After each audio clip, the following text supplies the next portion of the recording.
2311 Racing and Firm Motorsports have once again refiled for preliminary injunction. There is a chance the charters for 2011 Front Row could be gone. The NASCAR could sell those charters, and Tyler Reddick's future could be in question. What's going on, guys? It's Daniel, and welcome back to our video. We got a ton of NASCAR and other motorsports stories discussed today on the channel. Let's go ahead and just show them straight those really quickly. We're first going to take a look at a couple paint schemes that have been revealed over the course of the last couple days. Let's go ahead and just show them straight in them. The first paint scheme we're taking a look at is LeVar Scott's 2025 Mongoose Solution scheme that we'll see in his Xfinity Series debut this weekend at Dover. Honestly, scheme looks really, really good. I love the colors on it overall. It's very similar to the one that Mason Massey had so far this year. It looks really good. I think they did a really good job on this scheme. And the final paint scheme we're taking a look at is Parker Redslash 2025 Visual Pack schemes that we'll see in 3 different races throughout 2025 through July and August. These 3 schemes look really good. I love the Dove Main Care car. I love the first one they're using coming up really soon. I think they all look really solid, and I think Alpha Prime Racing did a fantastic job and knocked them out of the park. They look really awesome and really, really good. And now we're going ahead and jump on to the next story of today's episode as we're talking about Shane Gisbergen and Connor Zilisch once again. Now we're talking about both these guys once again because both these guys put up an absolute dominant clinic during the NASCAR Xfinity Series race at Sonoma Raceway. To the point where, according to the NASCAR Insights account, Shane Gisbergen and Connor Zilisch had the 45 fastest lap times at Sonoma Raceway. The only other driver to jump inside the top 46 was Nick Sanchez, who had the 46th fastest lap time in the event. These two put on an absolute show and put on an absolute clinic and have the 45 fastest lap times. And no one else even being in the same zip code or the same stratosphere as these two. That was absolutely phenomenal. Those two put on an absolute amazing show. They put on a great product. The racing itself was just phenomenal between those guys, especially the great battle at the end. And for both those guys to have fast laps, not once, not twice, not 10 times, not 20 times, but 45 times, I think that's incredible. I think that is phenomenal. Congratulations, those two, on continuing to break records. They're both going to be teammates most likely in the NASCAR Cup Series next year. We're already giving an early glimpse on how they're going to do. Great to see them continue their dominance on road courses in NASCAR competition. And now we're going ahead and jump on to the next story of today's episode as we're talking about NASCAR Classics. As it was confirmed by the Twitter page by NASCAR Classics that 6 new races have officially been uploaded to the NASCAR Classics page. It includes the 2003 Ford 400 when Bill Elliott unfortunately had a flat tire near the end of the event and Bobby Bly came in and stormed the win. It includes the 2003 Coke 600 when Jimmy Johnson won his first ever Coke 600 event. It also includes the 2025 Atlanta race, one of the best NASCAR races I have seen in my time as a fan.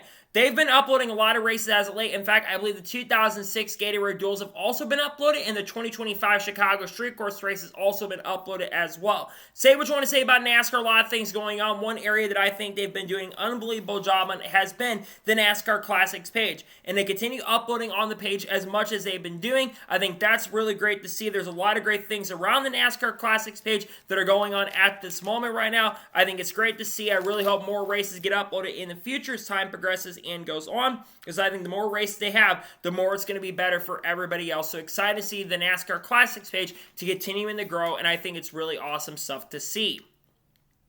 And now we're going ahead and jump on to the next story of today's episode as we're talking about Ryan Blenny. Now, there's been this stigma around Ryan Blenny throughout his NASCAR Cup Series career. You'll hear Ryan Blenny get really upset and frustrated on the radio, but never will take out his frustration on a driver throughout the event. Sure, from time to time, he'll go and confront a driver like he went and talked to Carson Osbar after the NASCAR Cup Series race at Atlanta Motor Speedway, but there never really was an angry conversation between those two guys. A lot of people have been wondering, why does Ryan Blenny not retaliate against anybody? Well, Ryan Blenny had a tweet responding to a Twitter account by basically saying that he basically speaks on why he gets upset on the radio. He says it's something that I've learned over the years is I've been able to get frustrated on the radio, but I don't want to ever go and take somebody's equipment out and intentionally wreck somebody because he's not a big fan of that, and he also respects a lot of the guys that work on these vehicles every single week. I have to respect Ryan Blenny for that for a lot of reasons. Number one, Ryan Blenny has that old school mentality. A lot of these young guys that come in, they'll see an opportunity to race in really, really good equipment, and then they see someone get into him, and they'll just try to intentionally wreck somebody, and they won't suffer any consequences because a lot of times NASCAR will not basically send out any penalties. But a lot of the older guys would not do this kind of stuff. And I think Ryan Blenny learned the hard way from his dad, Dave Blenny, who always took care of his equipment in his motorsports career. I think Ryan Blenny's very similar to his father in that way, and I respect Ryan Blenny because I think he understands that you never know when the last opportunity you're going to have, and just going and intentionally wrecking somebody is not the way to do it. I respect him for that, and I'm glad to see he doesn't go out there and just intentionally wreck drivers, even though he's in really, really good equipment. So I respect him for that. I understand his frustration on the radio. He vents more than anybody else on the radio, but I also respect that he doesn't just go out there and dump somebody. I respect him a lot for doing that kind of stuff. Good to see him not just go out there and intentionally wreck somebody. I understand his frustration, though, for some of the stuff he's had, considering he's had a frustrating year in the NASCAR Cup Series so far. And now we're going ahead and jump on to the next story of today's episode, as we're talking about Lenus Lungquist. As it was confirmed by Aaron McLaren earlier today, that Lenus Lungquist will be the reserve driver for Aaron McLaren this weekend at Toronto. They are going to evaluate Nolan Siegel, who of course did not compete in the second race at Iowa. Unfortunately, Nolan Siegel had a really scary wreck during the first race at Iowa Speedway near the end of the event. He backed in the outside wall really hard. I think he might have suffered a mild concussion symptoms, if I'm not mistaken, and they of course sat him out. They did not have a driver in the reserve pipeline ready to go for the event, and they just didn't want to risk maybe putting that car in the back of the field. And there was a lot of talk about what is going to be for Nolan Siegel going forward. There is a chance Nolan could be clear and could be able to race this weekend, but I think Aaron McLaren would definitely be playing it safe, especially when it comes to the health and safety of the other driver. And realistically, I know that Nolan Siegel probably wants to race once again, but I also think if you got Lenus Lungquist, who in my opinion should be full-time in IndyCar right now with how good of a driver he is, I really think that he should get the chance and opportunity to be in this car. And I don't want to see Nolan Siegel replaced by Lenus Lungquist, because I think the last couple races outside of the Iowa event, he had a really good run at Mid-Ohio where he showed a lot of impressive speed. And I feel like Nolan is starting to figure these cars out. But I think if you have the opportunity to bring Lenus Lungquist in, who I think is really, really talented and really, really good, and I think could have a chance to go up there and compete against like Pat Award and Christian Lundgaard for wins. I don't think Nolan Siegel is at that level yet like I think Lenus Lungquist is. I think Lenus is going to do a much better job in this car if he does race in this car, because again, I do truly believe that Lenus Lungquist should be racing in IndyCar on a full-time basis. Nonetheless, so I'm glad to see that he is getting the chance and opportunity to at least be the reserve driver for this weekend. Sure, I wish he was running in this car at least full-time, or at least full-time in a race in not NASCAR, but IndyCar at this point, though I'd love to see him come run in NASCAR. But at the same token, at the same time, I'm also glad to see that he is getting the chance and opportunity to at least get an opportunity to drive for an organization, or at least be the reserve driver for a team and a program. And now we're going to go ahead and jump on to the next story of today's episode, as we're talking about Sergio Perez. Now, there's been a lot of talk and speculation in the Formula One world, in the Formula One paddock, that a lot of people do expect that Sergio Perez is expected to join Cadillac in Formula One in 2026. And according to many reports, there is an announcement that may be coming around the Hungarian Grand Prix, according to many accounts that have been posting about the future of Sergio Perez. Now, Sergio Perez, of course, has not been in Formula One throughout 2025.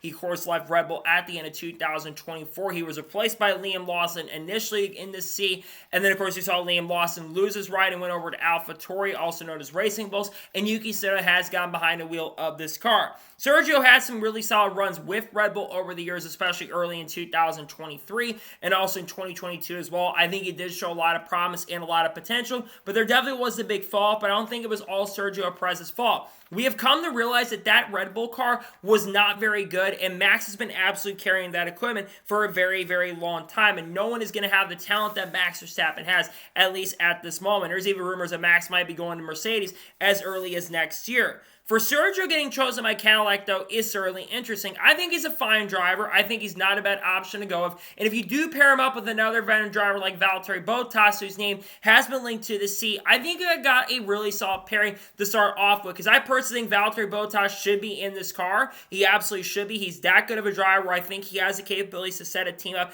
and put him in the right position. But I also am glad to see Sergio might be coming back to Formula One. I think he feels a lot of justice, especially after how things went and things ended at Red Bull, where things weren't his fault. They tried to blame him a lot for the incidents, and again, it's become pretty clear at this point that Sergio Perez was not at fault for the situation that happened there over at Red Bull with the struggles of that team and program. So I'm glad to see that Sergio likely will have a seat in Cadillac. Again, announcement might be expected in the coming weeks, in the coming months as well. It'll be interesting to see when that announcement is officially finalized for Sergio to join up with Cadillac in 2026. And now we're going to head on to the next story of today's episode as we're talking about Aric Almirola. As it was officially confirmed that Aric Almirola will drive the number 19 car for Joe Gibbs Racing this weekend in the NASCAR Xfinity Series at Dover Motor Speedway. Aric Almirola has made around 5 or 6 starts in NASCAR Xfinity Series competition so far this year. He has, of course, picked up a win so far in the 2025 season at Phoenix Raceway. He did have to, unfortunately, rough up Alex Bowman to get that win, but generally so far this year in the race that Aric Almirola has ran, he's not been as strong this year as he was last year, but I do think Joe Gibbs Racing Xfinity program has definitely taken a little bit of a step backwards compared to where they were last year. Aric picked up 3 wins with the team and was, I believe, the second winningest driver for that program in 2024. Aric's been fine this year, but he's been the only driver at Joe Gibbs Racing who's been able to pick up a win so far in that equipment. I think Aric will contend for the win. Joe Gibbs Racing historically is very, very good here. Ryan Truex, who drove the 20 car last year, who will be driving for Sam Hunt Racing this weekend, he, of course, picked up the win in this same organization, and there's a lot of expectations for Joe Gibbs Racing cars to be very, very good. I personally don't think Aric will be the favorite to win. I think the Junior Motorsports cars are so strong at the moment. The guys like Connor Zilisch, Carson Koffel, Justin Allgaier, Sammy Smith, and also Ross is saying this weekend, by the way. But I think Aric will have a good chance and opportunity. I think he minimum will at least get a top 5 or top 10 for sure. I think he's going to be fast. I think he's going to be really strong. I think Aric will have a fast car. I think that Joe Gibbs Racing is going to bring the pace and speed, and I do think he'll do a solid and pretty good job with the Joe Gibbs Racing organization this weekend at the track known as Dover Motor Speedway. And now we're going to head on to the next story of today's episode as we're talking about Rajah Kroo. As it was announced earlier today that Rajah Kroo will make his season debut in the NASCAR Xfinity Series this weekend at Dover Motor Speedway as he will drive the number 32 car for Jordan Anderson Racing this weekend. This will be the first time that Rajah has competed in the NASCAR Xfinity Series, I believe since 2024. I think he drove for Hendrick Motorsports in 2024 and also back in 2023 when he drove the number 17 car. A lot of people thought Rajah would be driving a number 17 car. We'll talk about Rajah in that portion because there's a very good chance you are going to see Rajah Kroo, by the way, racing for Hendrick before the end of the year. But this is a solid opportunity. Yes, I know the 32 car this year in Xfinity competition has really struggled at times. That car has failed to qualify, unfortunately, for a few races so far this year. But recently, the 32 car has been really good. Yes, you have a great driver in Austin Green who's very, very good at road courses and who's picked up some really strong performances in that car so far this year. And Catherine Lake has just not had the best run so far in that car at this point. But I think Rajah is very talented, and I'm glad to see him getting a chance and opportunity to compete in the NASCAR Xfinity Series. Now, what are the realistic expectations? Well, number one, he's going to have to qualify this car in. And granted, with a lot of the points that they have, he should be in solid enough shape to get that. With that being the case, the other goal is to try to gain as much experience as possible. I don't think Rajah, outside of running some ARCA East races, I don't think he has a ton of experience at this racetrack. So the goal for Rajah is to complete as many laps as possible and do a fantastic job in this car. I think he's got all the potential and all the capabilities to do a really, really great job. This, again, is a solid opportunity, but we got to be real. Jordan Anderson Racing, while they're a solid organization, they're not a top-level organization that should not be expected to go out there and win. But I've been impressed with Jordan Anderson Racing at times. They've shown some solid speed. Blaine Perkins has been pretty good at times this year, and Jeff Burns has been carrying that 27 car throughout the year so far, and I think Rajah does have a lot of talent and a lot of capabilities. So I'm excited to see what he can do. I'm looking forward to see how Rajah can do this weekend. I expect him to show some really good pace, and I do expect that he'll show some pretty solid speed this weekend in the NASCAR Xfinity Series race at Dover. A lot of great competition in the field. I think he'll do a pretty good job. This may not be the last time we see Rajah in the Xfinity Series in 2025, and maybe we also might see him move up to the Xfinity Series in 2026 on a full-time basis. And now we're going to head on to the next story of today's episode as we're talking about RFK Racing. Now, many of you have seen the incident that happened during the NASCAR Cup Series race at Sonoma Raceway between RFK Racing and Joe Gibbs Racing. Most notably, the number 6 car that Brad Keselowski drives for and the number 54 car that Ty Gibbs drives for. Now, earlier in the race, there was some contact between Chris Buescher and Ty Gibbs that happened up the racetrack. Ty Gibbs never got spun. He just got moved up the racetrack. during the green flag pit stops, or during one of the pit stops that happened, I believe during stage number 2, there will be almost near contact on pit road, as actually one of the tire carriers would end up getting clipped. And you can see from the new video that is surfaced from RFK Racing, Ty Gibbs was a lot closer than some of the other videos have absolutely shown. You can definitely see, especially from some of the photos that Eric Estep put out, basically, the video and the photos were definitely way different from where they were on the racetrack at that point.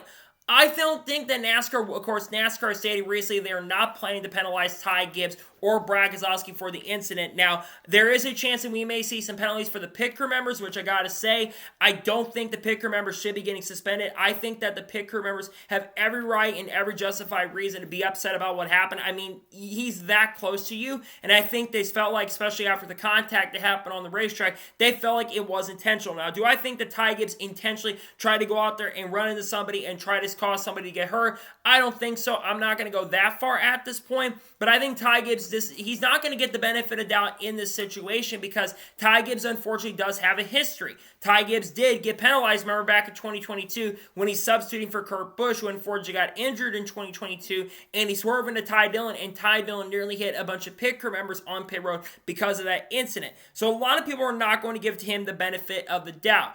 Again, NASCAR is not expected to hand out any penalties. NASCAR basically said he is clear for that situation, regardless if he didn't do it intentionally or not. If he did it intentionally, regardless of what happened there, stuff like that shouldn't be happening. You shouldn't be putting yourself in these controversies. I think a lot of us have thought that Ty Gibbs has shown a lot of maturity this year, but I will say that was pretty, if he did that intentionally, that was totally uncalled for, and I think the pit crew members have every right to be pissed. I saw some people saying the pit crew members should not have gotten mad about this. I really don't understand that personally. The pit crew got hit by that. I don't really understand why people are not blaming Ty Gibbs a little bit for the incident. So I think Ty Gibbs could have definitely been a little bit farther back, but at the same token, same time, I understand what he was trying to do. He's trying to get the best inroad to pit road, and I completely understand that, but I think that absolutely was avoidable 100%, and I think that definitely could have been avoided for sure.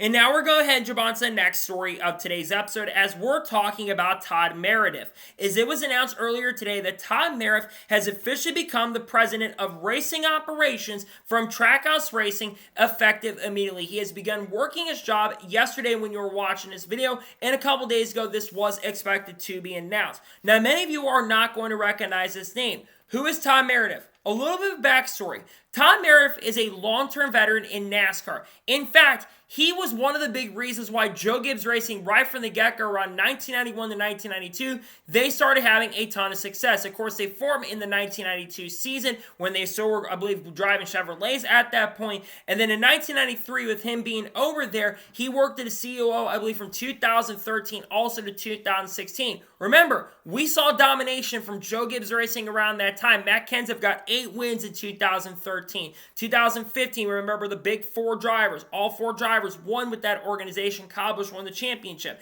In 2016 was a dynamic year. Matt Kenseth got 2 victories. Denny Hamlin got a couple wins that season.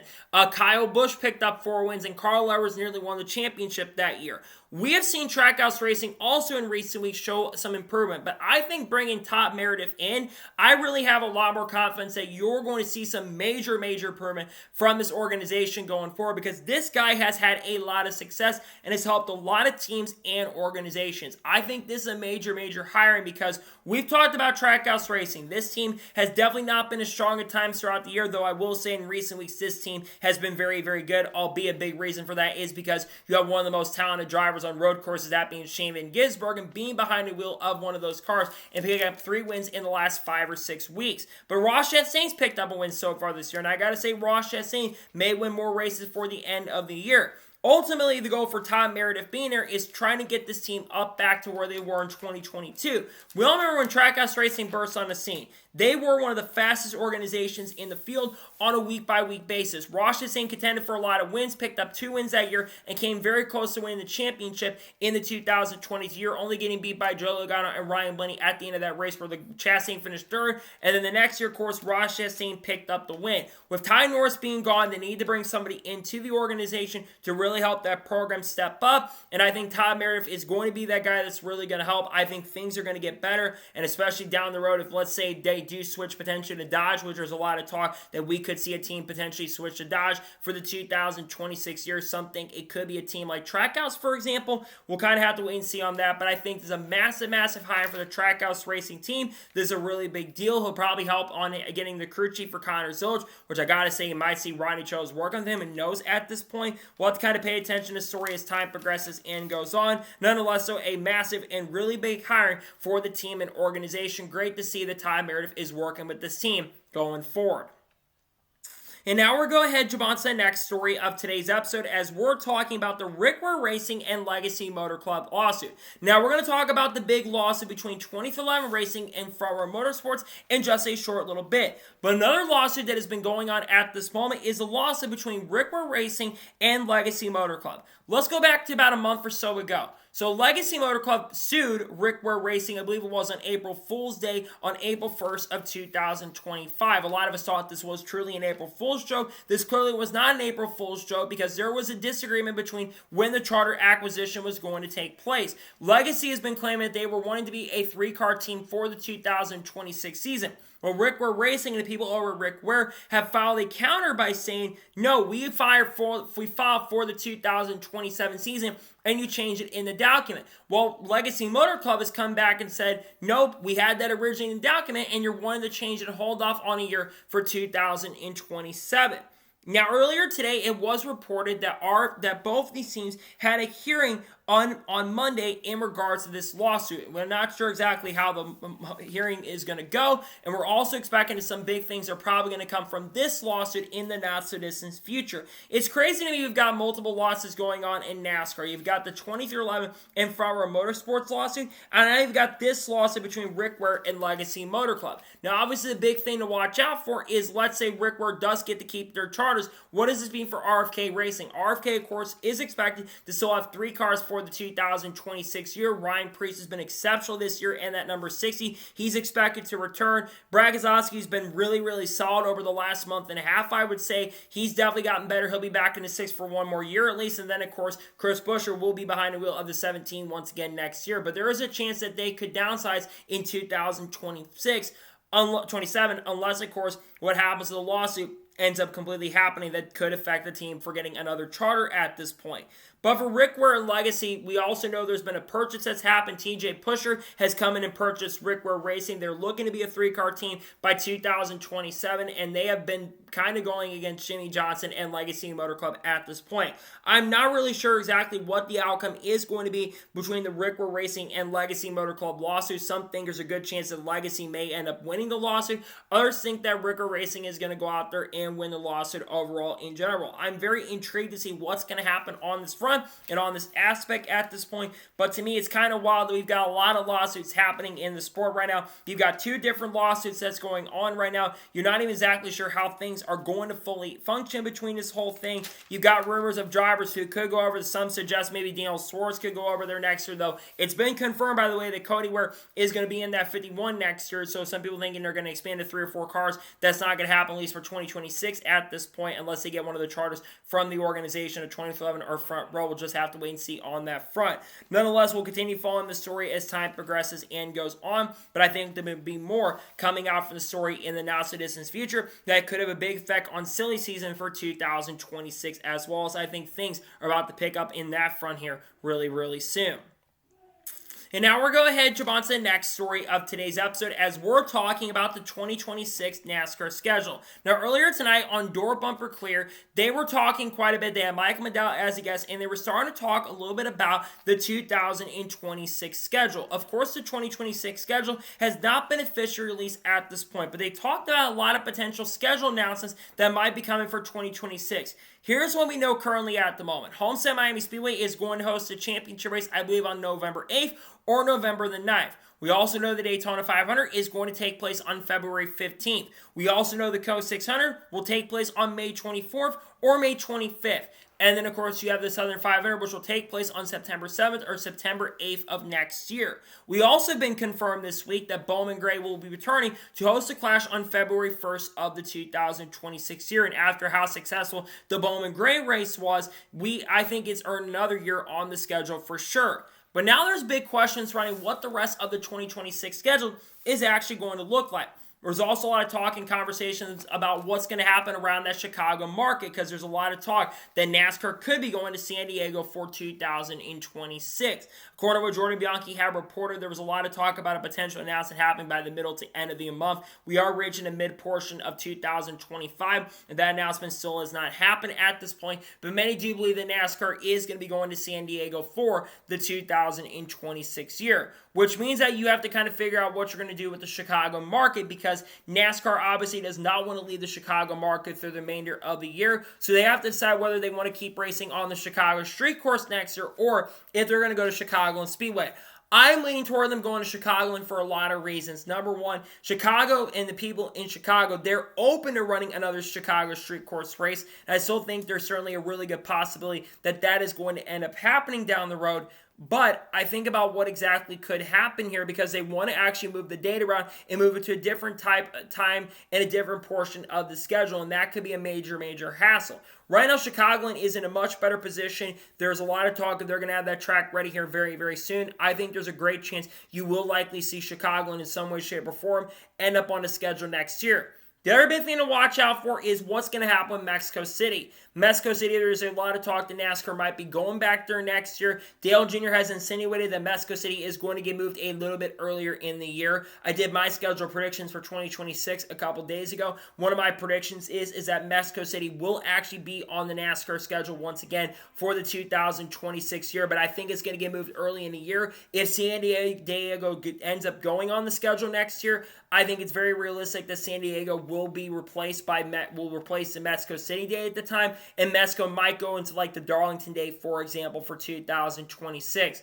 There's some other minor things we kind of know. We know it's been confirmed recently that Pocono has set up their renewal dates. We do think, despite the fact that nothing's been formally announced, we do expect the Circuit of the Americas will be returning to the NASCAR Cup Series schedule, Xfinity, and Truck schedule. There's also rumors now that Sonoma Raceway might be having a triple header for their weekend, having the Truck Series, the Cup Series, and the Xfinity Series on the same weekend. It's unknown what's going to happen. Lime Rock, they're interested in having a day for the Truck Series once again, but then you got to kind of figure out how many road course races you are going to have next year at this point on the schedule. But I am very interested to see what happens with the remainder of the 2026 NASCAR schedule at this point, because I think there's going to be some big things coming about that in the not-so-distant future, which I think are really, really exciting to kind of look at, because unlike the silly season where we're probably not going to get a ton of crazy stuff at this moment right now, I think the schedule is probably the best part of everything at this moment, because we just now get to kind of figure out and wait for things to fly by in regards to the situation with the schedule at this point. So we'll keep an update on the story as time goes on, and we'll wait to see what happens with the schedule going forward, but it seems like something big might be coming about that in the not-so-distant future, and we'll be here for it once we do officially get the schedule. I think it's going to come out sometime in August or September once things get finalized with San Diego. I think something will get moved on, and I think you will see an official announcement coming for that here very soon, that San Diego will be on the schedule, and other 2026 announcements will be coming very soon for the 2026 NASCAR schedule at this point. And now we're going ahead and jump on to the next story of today's episode, as we're talking about Jake Finch. Now, we did a video covering the story on the channel earlier today, but it was officially announced and confirmed that Jake Finch will make his NASCAR Xfinity Series debut this weekend at Dover Motor Speedway. He will drive the number 17 car for Hendrick Motorsports at Dover Motor Speedway. Now, many of you are probably going to see that name and probably not recognize the last name of this driver. Jake Finch is the son of James Finch, who of course owned Phoenix Raceway, which owned Phoenix Construction for many, many years. Phoenix Construction has sponsored Jake Finch throughout his racing career, since being in ARCA East, being in late models, and also in the main ARCA series as well. This is going to be the first time that Jake Finch has competed in a national touring event. He's also never competed in the NASCAR Craftsman Truck Series at this point. Funny enough, he does have a win at ARCA at Dover back in 2023. I did some digging on the stats of Jake Finch before filming the video earlier today. He has a couple wins in ARCA. He has one one win in the main ARCA series at this point. Back in 2024, I believe it was at Talladega Super Speedway, where of course he led every single lap and led a majority of races that he ended up running, and probably should have won that race at Daytona and got turned by Gustin in the end of that wild and chaotic event. Now, Jake Finch, a lot of people are wondering why he's getting this opportunity. I mentioned the last name. James Finch had a major association for many years at Hendrick Motorsports, and of course we saw Brad Keselowski, who at the time was a development driver for Hendrick Motorsports team. He drove the 09 car in select races in 2009. We all remember that Brad Keselowski actually won a race in that 09 car in 2009. And then of course we all saw how good Kurt Busch was behind the wheel of the number 1 car. Kurt Busch of course picked up a win in the Xfinity Series at Daytona International Speedway in the number 1 machine, and also almost won in the Cup Series at Sonoma in 2012 in a great duel between Clint Bowyer, Tony Stewart, and Kurt Busch at the end of the day. Now, what are the realistic expectations for Jake Finch going into this? I think the realistic expectations for Jake is to go out there and gain as much experience as possible. I don't think people should be expecting that Jake Finch is going to go out there and contend for the win in the 17. Yes, we know that 17 car so far this year has been one of the fastest cars all year. Both Kyle Larson and William Byron have won races in that car. Kyle Larson dominated one Bristol at 276 or 277 laps of the event. And then, of course, William Byron came back from speed penalty after dominating the early portion of the event at Charlotte and came back and ended up picking up a well-earned win at the end of the day after a lot of chaos on fresh tires as well. And now you got Jake Finch getting behind the wheel. I think the realistic expectation is to do about as good as Corey Day has done behind the wheel. Corey Day, in my opinion, has shown a lot of improvement in NASCAR Xfinity Series competition. He had a really good run at National. I think he almost got spun out at one point and still finished inside of the top 15. And before getting turned by Austin Hill near the end of the race at Sonoma, I was seeing him move up throughout the field and was doing a really good job in that car. And for a guy that doesn't have a lot of road course experience, I think he was doing a very incredible and solid job in a car that he has not ran before in Xfinity competition, at least on the road courses.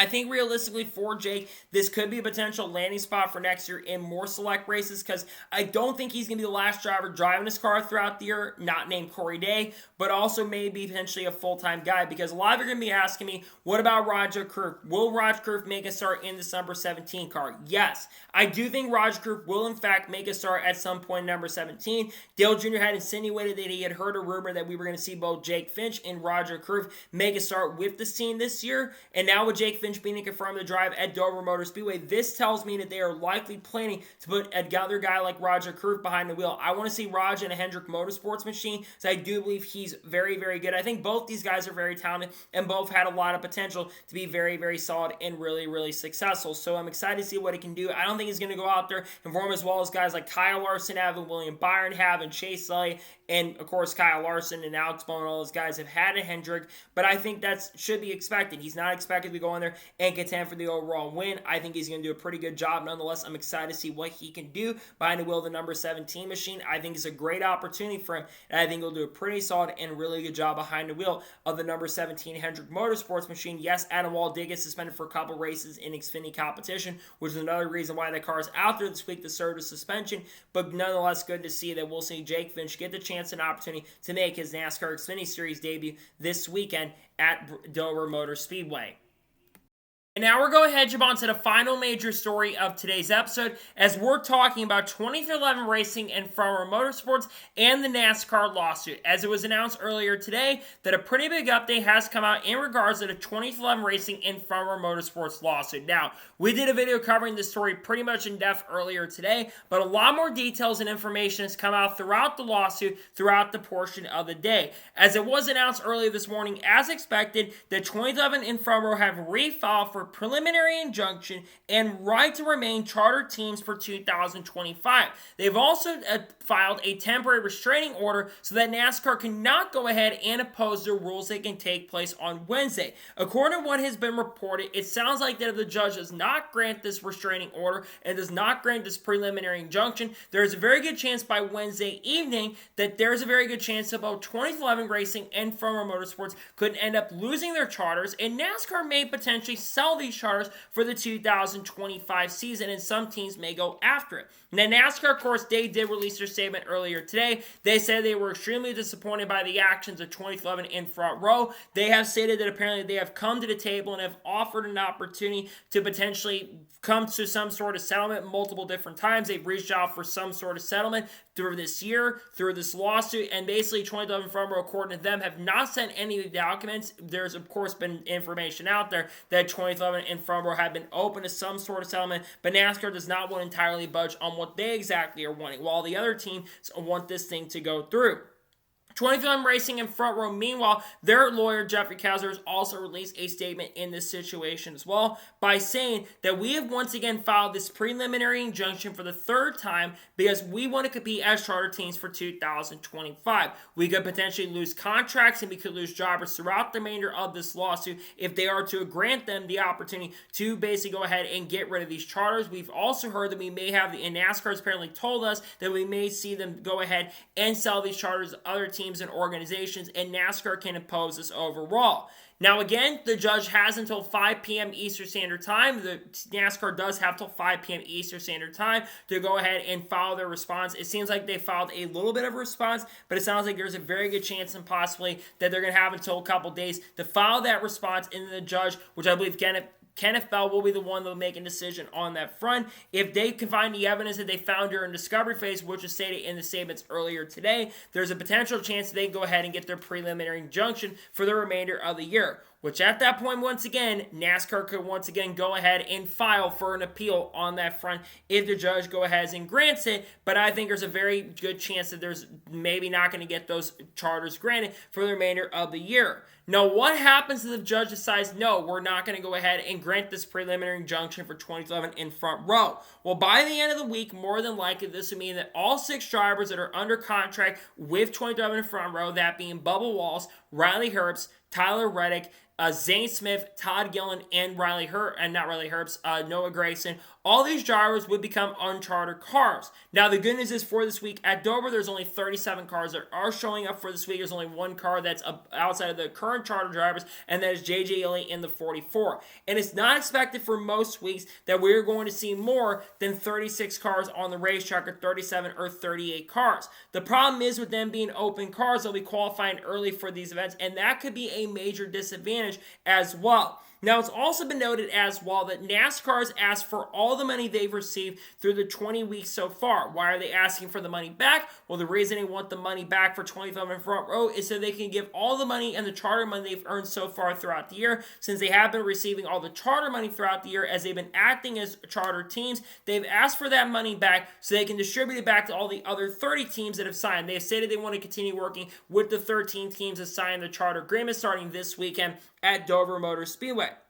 Now, the big thing I mentioned at the beginning of this, there is a lot of talk in the industry and chatter that NASCAR could potentially sell the charters of 2011 Racing and Front Row Motorsports. They could sell them to other teams and other organizations. And Breaker mentioned this in his video earlier today, but there are a lot of teams that are very interested in picking up these charters. We all know Legacy Motor Club. They want to become a 3-car team for 2026. There's rumors about Jesse Love maybe being a candidate for that seat. Maybe Daniel Swartz ends up landing there this year, and they don't decide to go with Jesse Love. Then, of course, you have RFK, who's kind of in the middle of the Legacy Rickware lawsuit in a sense with the lease situation. They could just buy one of the 2011 and Front Row charters and could potentially pick that up. Then, of course, which I don't know if they're going to get all 6 of those charters sold, but there's other teams that are certainly interested. TJ Pusher wants to have multiple charters out there. Even people talk about Junior Motorsports maybe down the road getting a charter car, though I'm not sure if Dale Jr. is going to come into play. Now, could the OEM step up and basically say, hey, you can't take a charter from one of our organizations in it there?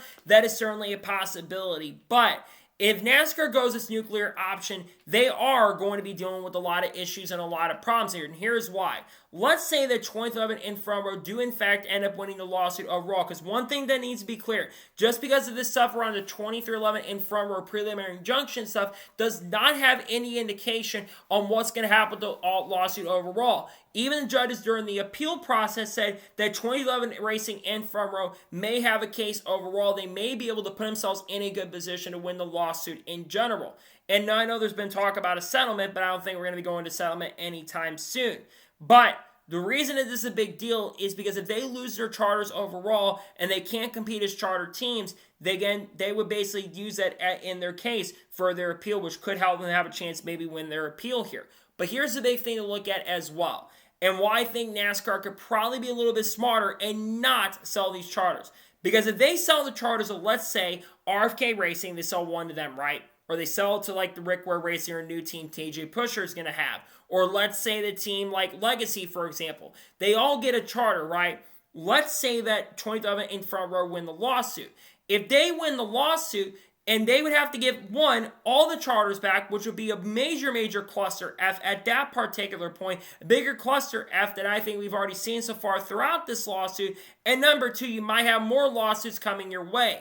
I also think that there's going to be some frustration and more lawsuits coming down the road if things like this happen. So I think that the judge in this case will probably not grant 2011 in front row their charters, but I also think there's a chance as well that whoever the judge is in this case will basically tell NASCAR, hey, you cannot sell these charters until the case is over. Then after the case ends and the trial ends up taking place, if you do win the lawsuit overall, then guess what? You can go ahead and sell those charters if you want to. I think that's how I think things should go. I think that's a fair and balanced situation. There you have 2011 in front row who don't get to have charters through the season, which I think they probably should be at this point, but that's something we're going to talk about in a second. But I digress, but I also don't think NASCAR should be allowed to sell those charters at this point. But the final point is maybe seeing the title, Tyler Reddick. All 6 of these drivers, if they do not have contracts for any charters for the season, there is a very good chance that all 6 of these drivers could end up being free agents at the end of this year. There's a lot of people that are very hungry about Tyler Reddick, and a lot of people want to pick up Tyler Reddick for 2026. Jordan Bianchi and Jeff Club mentioned this during the teardown earlier this week. They mentioned that a lot of Cup Series teams are very interested in Tyler Reddick. And let's say Tyler Reddick does, in fact, become a free agent at the end of this year. There are going to be a lot of teams that are going to be hounding to pick up Tyler Reddick. They're going to be trying to buy him out of his contract at 2311 Racing, and they'll find someone in their team, maybe like Hendrick tries to get rid of him for Alex Bowman for a year or so, maybe see some other teams out there, especially since 2026. There's going to be a lot of people that might be free agents for 2027 at this point. This includes Ross Chastain, by the way. This does include Shane Van Gisbergen, though I don't expect Shane Van Gisbergen to go anywhere anytime soon. This includes other drivers. Let's say maybe they wait one more year with Connor Zilch, but Tyler Reddick at track out, so I do expect Connor Zilch to drive the number 99. I think that's going to be interesting. I think Reddick, though, will have a ride regardless. It will become a free agent, but I do expect Reddick that he will be good to go on that front. Bubba Wallace, I think, also will be in a good position here because Bubba does bring sponsorship to the table. Yes, Bubba does not have the same consistency as Tyler Reddick does, but he brings a lot of funding to the table with these teams, so I don't see Bubba going in any issues. I think that Riley Herbst also will be fine because he does bring Monster Energy funding. I think the big question you have to look at is the other 3 drivers at front row, Todd Gillen, Noah Gragson, Zane Smith. None of those guys have major backing and major funding with them currently at the moment. So those drivers would definitely be a major question, and probably all of them would be in jeopardy with their racing careers at this point in NASCAR competition. I think Zane Smith, if you put him in a top level C, he'd be really good, but I'm not sure if he's going to be a guy in a top level ride. Now, things may not change, and we see all those guys end up staying with their organizations for at least the remainder of the year, but there is talk right now that these guys at 2011 front row could be in a little bit of jeopardy and might be having to move around to different parts of NASCAR in 2026. We'll have to keep an update on the story as time progresses and goes on, but yes, there's a very good chance that the charters might be sold for 2011 front row by NASCAR. So that is going to be today's Law NASCAR News and Motorsports News episode. I want to thank you guys for watching. Please subscribe to the channel, notifications on, so if I win a video, let's go live on my channel. Follow me on Twitter, Facebook, and Instagram, and support me on Patreon as well. Let's get you aboard that and comment your thoughts below on today's episode. What thoughts by NASCAR potentially selling the charters from 2011 in front row, and what thoughts about Tyler Reddick potentially becoming a free agent because of this? Let me know your thoughts in the comments below. If any major news breaks later today, we'll discuss it live on the channel. If not, the next time you're going to see me is tomorrow. If there's a lot of news tomorrow, we're going to be doing a news video tomorrow. If not, then we'll be doing race picks for the Cup and Xfinity Series race at the race at Dover. And then Thursday, we'll likely have a NASCAR news video dropping along with the paint scheme video as well. Then Friday, we'll probably have something special dropping on the channel. I'm probably going to do a review on the ARCA race as well, depending on what happens there. Then on Saturday and Sunday, we have reactions to the Cup and Xfinity races at Dover. And then next week's going to be the Brickyard, which is exciting and fun. We're probably going to have different different schedule because I got family that's going to be going on vacation during that time, so expect the schedule for next week to be a little bit different as we get to next week at this point for the Brickyard. We got content coming on, people like Haley Deegan, Shane Van Gisbergen, Carl Skirbush, Cobblish, Bubba Wallace, Ross Chastain, Junior Motorsports, Connor Zillich, Carson Quaffle, Sam Mayer, Sheldon Creed, Connor Zillich, Red Bull, other people like Cletus Farn, Dodge Ram, Tony Breidinger, Kyle Larson, Chase Elliott, all the good stuff we talk about on the channel in the coming days and weeks. So anyways, like I said, I want to thank you guys for watching today's episode, and I'll see you guys next time for more great awesome NASCAR content, other motorsports content on the channel like this. Take care, buddy.